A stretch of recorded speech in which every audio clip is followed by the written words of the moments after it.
Hello students, how are you. Board exam का तैयारी का समय चल रहा है। मुझे उम्मीद है कि शायद अच्छी तैयारी चल रही है, आपकी मैक्सिमम प्रिपरेशन हो गई होगी। अब समय है रिविजन्स का। आज आपके अपने अग्रवाल सर लेकर आए हैं एक नया टॉपिक, अर्थमेटिक प्रोग्रेशन। स्टूडेंट्स की काफ़ी डिमांड है और कहीं ना कहीं कन्फ्यूजन्स भी हैं कुछ। तो स्टूडेंट्स, बोर्ड एग्जाम प्रिपरेशन के लिए आज हम लोग कुछ इंपॉर्टेंट क्वेश्चंस देखेंगे। पूरा बहुत बड़ा चैप्टर हम लोग नहीं लेकर आए हैं, बहुत शॉर्ट वीडियो रहने वाली है, बट इसके अंदर कुछ इंपॉर्टेंट क्वेश्चंस जो प्रीवियस ईयर क्वेश्चंस भी हैं और एग्जाम्स में उम्मीद भी है इनमें से कुछ आ सकता है। तो स्टूडेंट, एक ब्रीफ रिव्यू लेते हैं हम लोग अर्थमेटिक प्रोग्रेशंस का। मैं हूं आशीष अग्रवाल, डायरेक्टर अग्रवाल क्लासेस, और लगभग 24 ईयर्स में हम लोग बच्चों को ट्रेन करते आ रहे हैं लगातार, और अभी भी 25th ईयर में हम लोग पहुंचने वाले हैं। और मुझे उम्मीद है कि शायद बेहतरीन से बेहतरीन तरीके से हम आपको बढ़िया से बढ़िया एजुकेशन देने की कोशिश करेंगे। चलिए आइए शुरू करते हैं। स्टूडेंट्स, टॉपिक है हमारा अर्थमेटिक प्रोग्रेशंस। क्लास 10 मैथ्स के अंदर काफी इंपॉर्टेंट टॉपिक है। एक क्विक रिव्यू देते हैं हम लोग अर्थमेटिक प्रोग्रेशंस का।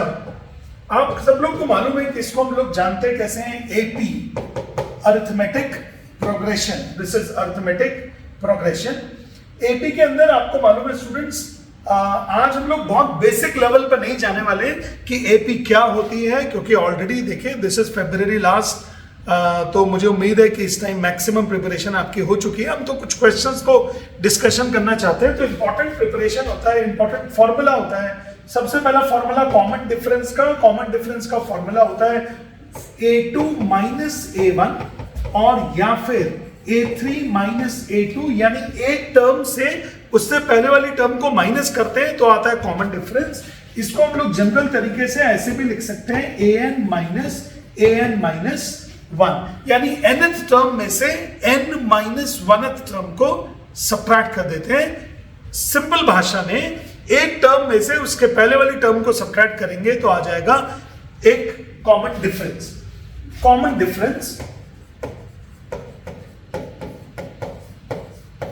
अगर आपको एपी को पूरा समझना है तो उसके लिए बेसिक लेवल की वीडियोस देखिएगा, आपके लिए हेल्पफुल होंगी।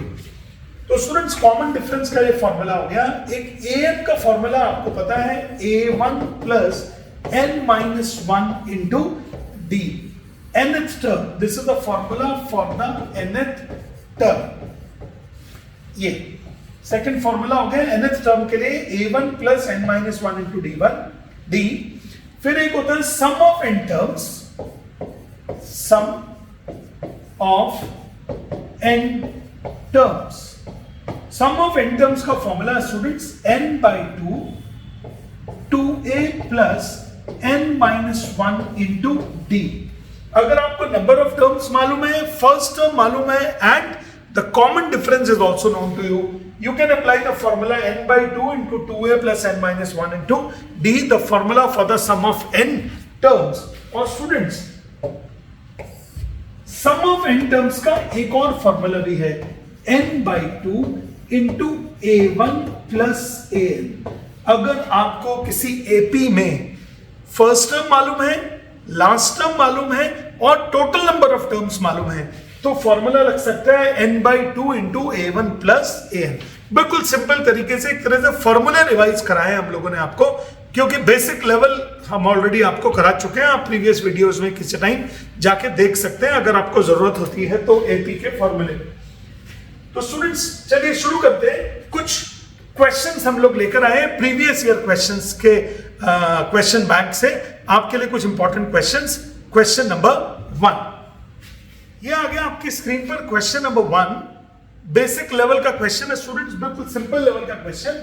Which term of the AP अगर आप देखेंगे तो ये है 21, ये है 18, ये है 5, और उन्होंने पूछा इस एपी का कौन सा टर्म माइनस 81 होगा। तो स्टूडेंट्स, सबसे पहली बात तो फर्स्ट टर्म कितना हो गया एपी का 21, और कॉमन डिफरेंस बताओ बच्चे लोग, खुद कैलकुलेट करते जाइए मेरे वीडियो को देखते देखते। Second term minus first term करेंगे तो ये हो गया सेकंड टर्म, ये हो गया फर्स्ट टर्म, ये हो जाएगा 18 minus 21, would that be -3? D is -3, तो a1 d मिल गया आपको। Let nth term be minus 81। मान लेते हैं कि कौन सी टर्म है, nth टर्म। तो अगर आपको दिख रहा होगा किसी भी एपी में तीन चीजों के बारे में मेन बात होती है। एक हो गया फर्स्ट टर्म, एक हो गया कॉमन डिफरेंस, एक हो गया नंबर ऑफ टर्म्स। तो यहां पे नंबर ऑफ टर्म आपको मानना है। नंबर ऑफ टर्म आपने मान लिया, let nth term be the minus, let nth term be minus 81। तो फॉर्मूला लगा देते हैं, an is equal to minus 81। an का formula a1 plus n minus 1 into d is minus 81। a1 का value बताइए कितना है, 21। n मालूम नहीं है, d बताइए कितना है, d इज माइनस 3। माइनस के नंबर्स को हमेशा ब्रैकेट में रखिएगा, माइनस के नंबर्स को हमेशा ब्रैकेट में रखिए, कहीं ऐसा ना हो माइनस 3 आपको कहीं आप उसको सब्ट्रैक्ट कर दें। तो ये हो जाएगा students n minus 1 into minus 3 is equal to minus 81 minus 21। तो ये हो गया स्टूडेंट्स माइनस 102 और n माइनस 1 इंटू माइनस 3। तो students n minus 1 into minus 3 is minus 102। n minus 1, देखिए बहुत सारे स्टूडेंट्स को कॉपीज में मैंने ऐसे मिस्टेक करते देखा है कि ये माइनस 3 को उधर जाके प्लस 3 कर देते हैं।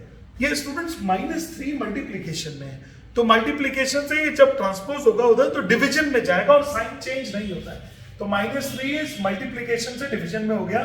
These two get cancelled out, what left this is 3 3 जा 9 और 3 4 जा 12। तो ये हो गया है n minus 1 is equal to 34, n is equal to 35।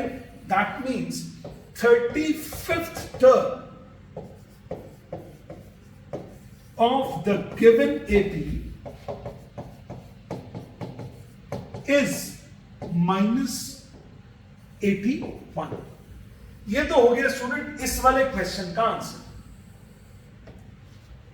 Is any term zero, second question आ गया इसी के अंदर ही, इज एनी टर्म जीरो, क्या इस सीरीज की कोई भी टर्म जीरो है क्या? ये क्वेश्चन, क्या इस सीरीज के कोई भी टर्म जीरो है क्या? तो let nth term be zero. तो a plus n minus 1 into d, मुझे मालूम नहीं है जीरो है कि नहीं। a का value 21, n minus 1 into d is minus 3, it is zero. तो n minus 1 into minus 3 it is minus 21।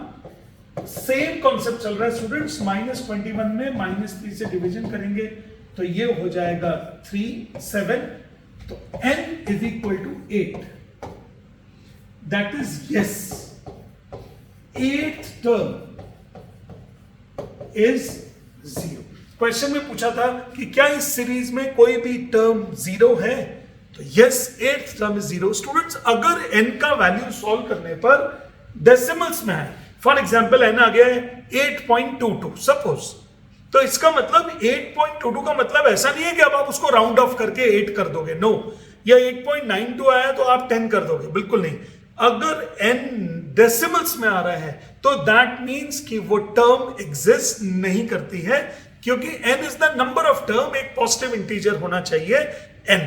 तो n का वैल्यू अगर डेसिमल में आ रहा है तो या तो आपका कैलकुलेशन कहीं गलत है या फिर वो टर्म एग्जिस्ट नहीं करती है। फॉर एग्जाम्पल अगर ये 8.2 आता तो मैं लिखता अभी आगे कि सर ऐसी जीरो वाली कोई भी टर्म नहीं है, इस सीरीज में जीरो एग्जिस्ट नहीं करता है, इस सीरीज में जीरो आता ही नहीं है। तो स्टूडेंट्स ये था हमारा फर्स्ट क्वेश्चन, बिल्कुल सिंपल पार्ट हम लोगों ने डिस्कशन किया। सिंगल वेरिएबल का क्वेश्चन था, n वेरिएबल था इसके अंदर। हम लोग डील कर रहे हैं क्लास 10th अर्थमेटिक प्रोग्रेशन के कुछ PYQs मतलब previous year questions that can be asked in this year too, इस साल भी आ सकते हैं। तो चलिए स्टूडेंट्स चलते हैं क्वेश्चन नंबर 2 की तरफ। ये स्टूडेंट्स क्वेश्चन नंबर 2 आ गया आपकी स्क्रीन पर। इस बार क्वेश्चन 2 वेरिएबल में है, अभी जो पहला किया था वो सिंगल वेरिएबल में था, बट इस बार 2 वेरिएबल में है। देखते हैं चलिए क्या क्वेश्चन है। If the third term and the 9th term of the AP are 4 and -8, मतलब आपको दिया हुआ है थर्ड टर्म और एक और दिया है आपको 9th टर्म। थर्ड टर्म कितना दिया हुआ है स्टूडेंट्स 4 और 9th टर्म कितना दिया हुआ है -8।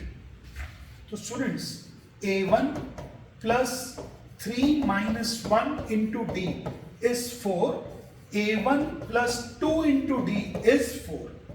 ये हो गया A और D में फर्स्ट इक्वेशन।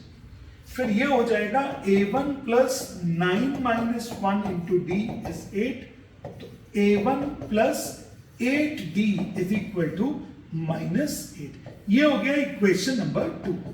अगर आप देखेंगे तो कितने वेरिएबल नजर आ रहे हैं? 2 वेरिएबल नजर आ रहे हैं, एक A और एक D। कितने वेरिएबल? 2 वेरिएबल और एक A और एक D। तो स्टूडेंट्स अब क्यों ना आप A और D को आप सॉल्व कर लीजिए इसमें। तो A और D को सॉल्व करना लीनियर इक्वेशन इन 2 वेरिएबल की मदद से बहुत इजी है और आपको बनता भी है। A1 plus 8D is equal to -8। क्यों ना दोनों इक्वेशंस को सब्ट्रैक्ट कर देता हूं, फर्स्ट एंड सेकेंड। तो ये कर दिया first minus second, A1 gate cancelled out, 2 minus 8D is -6D और 4 minus -8 is 12, 4 minus -8 is 12, तो D is equal to -2। और D का वैल्यू अगर आप इस इक्वेशन में रख दोगे तो A1 कितना आ जाएगा बेटा? -2 -4 उधर जाके +4, 8 आ गया। A1 is 8, तो आपके पास A1 भी आ गया और D भी आ गया। अब चाहिए आपको which term of the AP is 0। फिर स्टूडेंट्स वही वाला question, let nth term be 0। तो A1 plus n minus 1 into D is 0। A कितना आया था? चलो 8, n minus 1, D कितना आया था? D था -2 is equal to 0।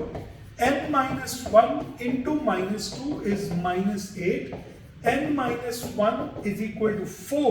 वो कैसे? -8 upon -2 that is 4, n is equal to, फिर आ गया है 5 स्टूडेंट्स, इंटीजर आया है, तो इसका मतलब fifth term in this AP is 0। Fifth term in this AP 0। First question, second question दोनों के दोनों बहुत ही बेसिक लेवल पर क्वेश्चंस थे। जो लोग बेसिक लेवल पेपर को देने जा रहे हैं उनके लिए दोनों क्वेश्चंस काफी इंपॉर्टेंट है और इजी भी हैं। तो स्टूडेंट्स ये था क्वेश्चन नंबर 2। हम लोग रिवाइज कर रहे हैं PYQ of arithmetic progression. PYQ important है, सारे के सारे क्वेश्चंस को अच्छे से प्रैक्टिस कीजिए। उनमें से कुछ क्वेश्चंस को हम आपके लिए यहां डिस्कशन कर रहे हैं। और अगर आपको AP को ब्रीफ में देखना है तो प्लीज जो हम लोगों ने क्लासेस के अंदर प्रीवियस लेक्चर्स में AP पढ़ाया हुआ है उसके लेक्चर्स को देखें, इजीली आपको समझ में भी आ जाएंगे और आपको वो चीजें मदद भी करेंगी। तो चलिए स्टूडेंट्स देखते हैं क्वेश्चन नंबर 3। तो चलिए स्टूडेंट्स ये है क्वेश्चन नंबर 3। अब बारी है क्वेश्चन नंबर 3 के, जो आपकी स्क्रीन पर है। ये फिर दोबारा से 2 वेरिएबल्स का क्वेश्चन है। बेसिक एंड स्टैंडर्ड लेवल दोनों एग्जाम में पूछा जा सकता है CBSE बोर्ड के लिए। देखते हैं चलिए क्या क्वेश्चन है। The sum of the 4th and 8th term of an AP is 24। The sum of the 4th and 8th term is 24. The sum of the 6th term, the sum of the 6th term and 10th term is 44। आप देखिए question में 3 variables होते हैं AP में, एक N, एक A और एक D। इस बार अभी तीनों में से कुछ भी नहीं मालूम। तो चलिए स्टूडेंट्स कर लेते हैं, कोई बात नहीं, आप लोग तो बहुत होशियार हो, कर लोगे अभी आप ध्यान से। A4 का मतलब कितना हो जाएगा? A plus 3D। A8 का मतलब कितना हो जाएगा? A plus 7D। तो स्टूडेंट्स A हो गया 2A plus 10D is 24। ये हो गया है फर्स्ट इक्वेशन। ये हम 2 से डिवाइड भी कर सकते हैं, जरूरत पड़ेगा तो डिवीजन भी कर लेंगे। ये हो गया first equation A and D में। आपको मालूम है ना, A है फर्स्ट टर्म, D है कॉमन डिफरेंस। ओके, अब A6 का मतलब A plus 5D। कई बार A लिख लेते हैं, कई बार A1 भी लिख सकते हैं, कुछ भी लिख लीजिए, कोई फर्क नहीं पड़ रहा उससे। और A plus 9D is 44। A and A कितना हो गया? 2A plus 14D is 44। Equation 2 तैयार हो गई है। अब आपको मालूम है लीनियर इक्वेशन इन 2 वेरिएबल्स में 2 वेरिएबल्स होते हैं। यहां पे 2 वेरिएबल आपको दिख रहे हैं, एक A और एक D। और इन इक्वेशंस को कैसे सॉल्व करना है आपको बनता है ना, तो करिए। चलिए वीडियो को पॉज कीजिए और कर लीजिए फटाफट। मैं इधर करके बता देता हूं आपको। 2A plus 14D is equal to 44। 2a plus 10d is equal to 24। इनको सब्ट्रैक्ट कर देते हैं स्टूडेंट्स, तो ये 2a gate cancelled out. 14d minus 10d is what? 4d। 44 minus 24 is 20, d is 5। और d को अगर आप इस इक्वेशन में पुट कर देंगे तो 2a plus 14 into 5 is 44। 2a plus 14, 5, 70 is 44। 2a is equal to 44 minus 70। 44 minus 70 is what? 26, वो भी नेगेटिव। तो a is equal to minus 13। a का वैल्यू आ गया minus 13 और d आ गया था हमारे पास में 5। यस, a हो गया है minus 13 और d हो गया है 5। तो ये वैल्यू a और d आ गया। अगर किसी एपी में a आ गया d आ गया तो मतलब मैक्सिमम बैटल इज वॉन, तो उसमें कोई ज्यादा कुछ बचा ही नहीं है, पूरी लड़ाई आपने जीत ली है एपी की। अगर आपने a और d निकाल दिया तो आपको पूछा है the sum of the first 3 terms of the AP. तो सबसे पहले 3 टर्म्स लिख लेते हैं सीधा सीधा। First term a, second term a plus d, third term is a plus 2d। a हो गया है -13, a प्लस d हो गया है -13 प्लस 5, -13 प्लस 10। तो ये हो गया है -13, ये हो गया है -8 और ये हो गया है -3। और इन तीनों के एडिशन पूछे ना आपको, सम ऑफ 3 टर्म्स। फॉर्मूला भी लगा सकते हैं। सम ऑफ 3 टर्म्स -13 प्लस -8 प्लस -3। तो -13 -8 21 और -24 is the answer। -24 is the answer। बिल्कुल सिंपल। अगर आपने देखे होंगे अभी के तक के तीनों क्वेश्चंस में लगभग लीनियर इक्वेशन इन 2 वेरिएबल्स का यूज हो रहा है, यानी एपी में लीनियर इक्वेशन इन 2 वेरिएबल्स के एप्लीकेशन आने की उम्मीद है। लीनियर इक्वेशन के एप्लीकेशन एपी में आने की उम्मीद है। इस टाइप के क्वेश्चंस आ सकते हैं, आप अच्छी तैयारी कीजिए। तो स्टूडेंट्स चलिए आप करते हैं क्वेश्चन नंबर 4। स्टूडेंट्स ये आ गया क्वेश्चन नंबर 4। क्वेश्चन नंबर 4 के अंदर लीनियर इक्वेशन की जगह पे अब क्वाड्रेटिक इक्वेशन का एप्लीकेशन है। बट हम लोग करके देखते हैं तो पता लगेगा। पीवाईक्यू डिस्कशन कर रहे हैं, प्रीवियस ईयर क्वेश्चंस, जो कि इस बार भी बोर्ड एग्जाम में आने की उम्मीद है। यही क्वेश्चन आ सकते हैं या इसके ऊपर बेस्ड कुछ और भी। और ये वाला क्वेश्चन स्टैंडर्ड के अंदर ज्यादा उम्मीद है आने की। This question is important for your standard paper, math standard paper. तो चलिए देखते हैं। चलिए, the sum of the third and seventh term of an AP is 6। तो third term and seventh term of an AP is 6। Third term कितना हो गया बेटा? a plus 2d। और सेवेंथ टर्म कितना हो गया? a plus 6d। तो ये हो गया 2a plus 8d is equal to 6। ये हो गया इक्वेशन। अब आप इसको 2 से कॉमन लेके डिवाइड भी कर सकते हैं। a प्लस 4d इज 6, तो a plus 4d is 3 equation.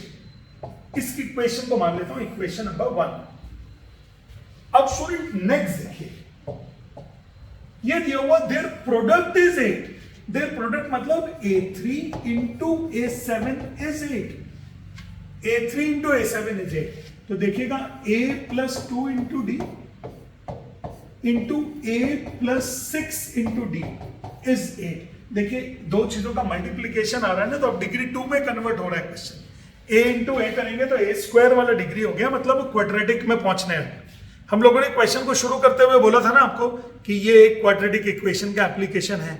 तो इसका मतलब इसके जरिए हम ये कहना चाहते हैं एपी के अंदर क्वाड्रेटिक के भी इनपुट्स आते हैं, लेकिन थोड़ा स्टैंडर्ड पेपर में आते हैं। बेसिक में मुझे उम्मीद नहीं है कि ये कहां दिख सकते हैं।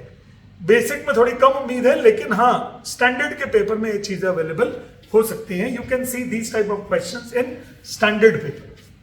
तो चलिए a का वैल्यू डाल देते हैं स्टूडेंट्स। a का वैल्यू देख लीजिए होगा कितना। a का वैल्यू 3 माइनस 4d। तो इसका मतलब a का वैल्यू हम 3 माइनस 4d डालते हैं, लिख देंगे putting a is equal to 3 minus 4d from equation 1। तो स्टूडेंट्स a का वैल्यू होती है 3 minus 4d plus 2d into 3 minus 4d plus 6d is equal to 8। हर a की जगह पे a माइनस 4d डाल दिया गया, तो ये हो जाएगा student 3 minus 2 into D, 3 plus 2 into D. अब स्टूडेंट देखिएगा a plus X minus Y, X plus Y का formula x minus 5 into X plus Y is equal to X square minus 4y square. क्या कर रहे हो sir, इतने lollipop formula भी board पे लिखोगे क्या? लिख देता हूं, बाई चांस किसी को मदद हो जाए।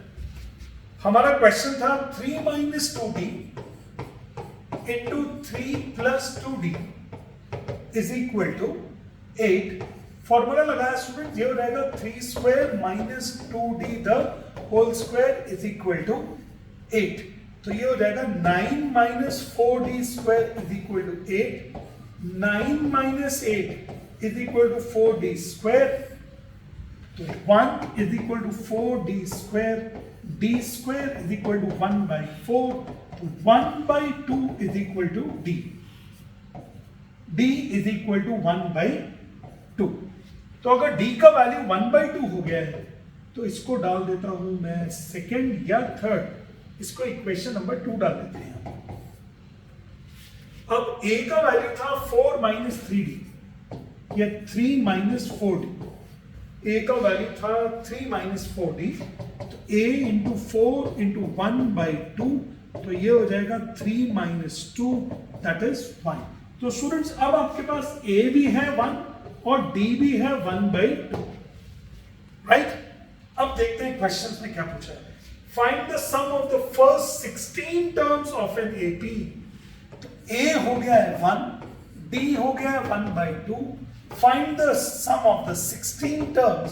तो सम ऑफ द 16 टर्म्स का फॉर्मूला या n बाई n टर्म्स का 2a plus n minus 1 into d, यह है Sn, n का वैल्यू डाल देते हैं 16, तो ये हो जाएगा sum of 16 terms is 16 by 2 into a कितना था स्टूडेंट्स 1 और 16 माइनस 1 इंटू 1 बाई 2, तो ये हो गया 8, 2 प्लस 15 बाई 2 टू द 4 प्लस 15 बाई 2,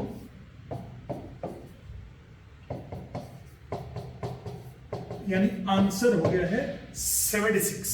आंसर हो गया है 76। देखिए जितने भी क्वेश्चन मैंने आज डिस्कशन किया अभी तक आपके सामने, उन क्वेश्चन में एपी का तो रिवीजन हो रहा है, लेकिन एपी के अंदर लीनियर इक्वेशन के यूजेस और क्वाड्रेटिक इक्वेशन के यूजेस आपने अभी अभी देखे हैं। स्टूडेंट्स क्वेश्चंस हम लोग कराते जा रहे हैं, लेकिन आप in the mean time questions को प्रैक्टिस भी करते जाइए। एनसीईआरटी और जो लेवल ऑफ एपी है उसको आप एनसीईआरटी और जो रेफरेंस बुक्स हैं उनसे कंप्लीट कीजिए, पीवाईक्यू कीजिए। कुछ और क्वेश्चन बैंक्स की जरूरत है तो आप हमको लिखिए, कमेंट बॉक्स में लिख दीजिए या फिर हमको डायरेक्टली मेल कर दीजिए, व्हाट्सएप पे भेज दीजिए, जिससे कि हम आपको एक्यूरेट स्टडी मटेरियल को भेज सकें। आपको जो जरूरत है हम उसको पूरा करेंगे, but score high with Agarwal sir, with Agarwal classes, score high. मेहनत कीजिए, पूरे साल भर भी मेहनत कर रखा है, इस टाइम थोड़ा सा रिवीजन की जरूरत है, बस थोड़ा सा रिवीजन की जरूरत है तो कर लीजिए। बहुत आराम से एक अच्छे मार्क्स का एक स्कोर आपके पास में आ जाएगा। फर्स्ट बोर्ड एग्जामिनेशन आप लोग फेस करने जा रहे हो, बोर्ड एग्जाम के अंदर बहुत ज्यादा कूल एंड काम माइंड लेकर जाना है, बहुत ज्यादा पैनिक में प्रिपरेशन मत कीजिए, भरोसा रखिए अपने ऊपर। कुछ मदद की जरूरत है तो हम लोग हैं ना, आप बताइए क्या मदद चाहिए आपको। तो चलिए अब हम शुरू करते हैं क्वेश्चन नंबर 5। तो स्टूडेंट ये आ गया क्वेश्चन नंबर 5 आपकी स्क्रीन पर। देखते हैं इसमें क्या पूछा जा रहा है एपी के बेसिक लेवल पर। How many terms of the AP. तो एपी दिया हुआ है तो सबसे पहले तो ए लिख लेते हैं 24 और डी आप बताइए कितना होगा 21 माइनस 24 दैट इज -3। डी का वैल्यू हो गया -3। How many terms must be taken, let the number of terms be n so that the sum is 78, so that the sum is 78। कितने टर्म्स चाहिए जिससे सम 78 हो। सबसे पहले तो ये देखिए एपी में कितनी चीजें हम लोग को जरूरत होती है जानने की, 3, a d and n. Already 2 चीजें तो मालूम है, सिर्फ क्या निकालना है, एन।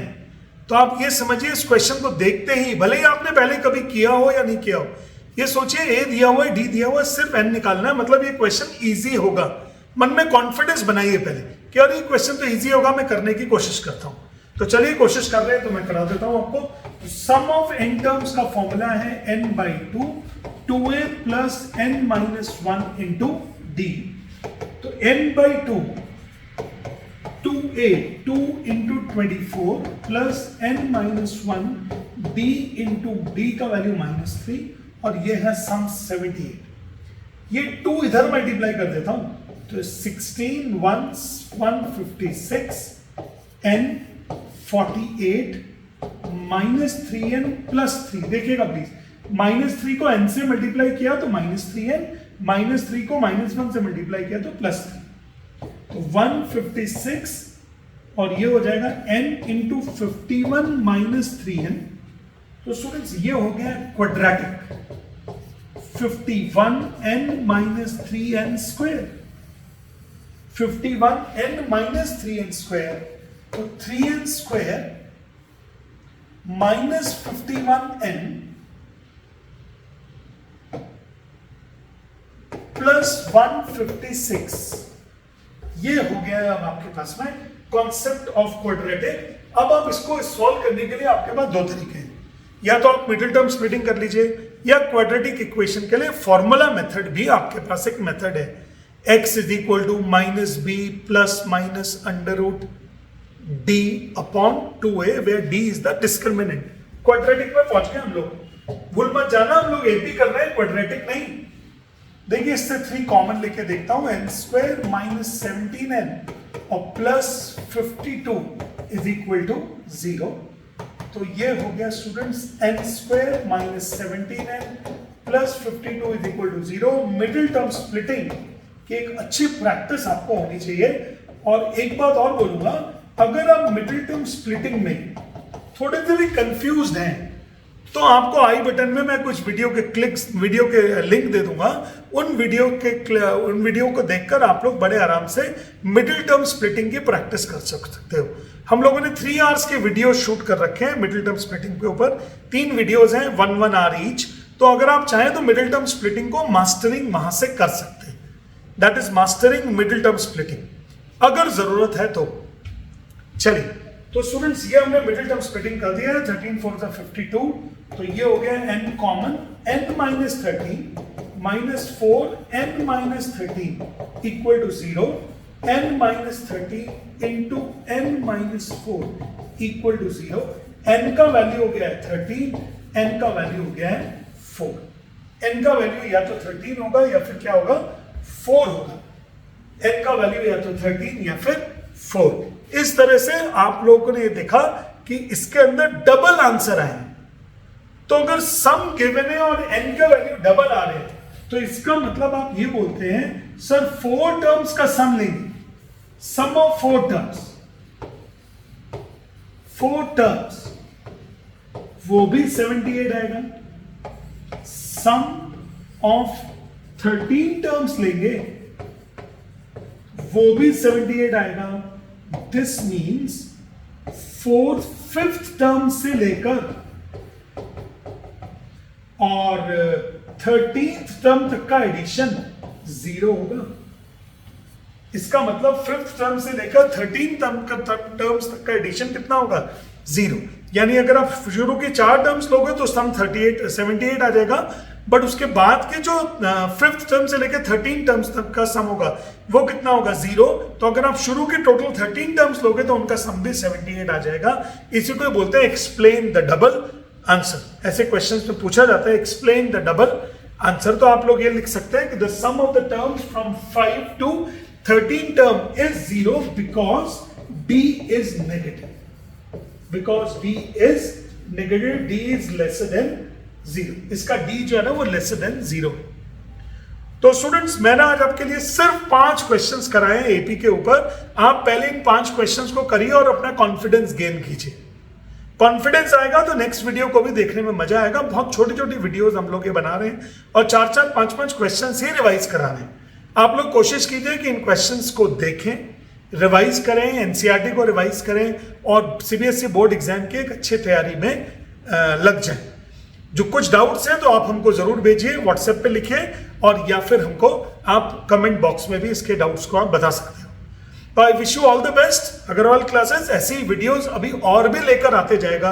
एग्जाम तक हमारी कई वीडियोस ऐसी होंगी जो एग्जाम के लिए आपको काफी मददगार होंगी। तो स्टूडेंट्स देखते रहिए और आगे बढ़ते जाइए। I wish you all the best. Bye.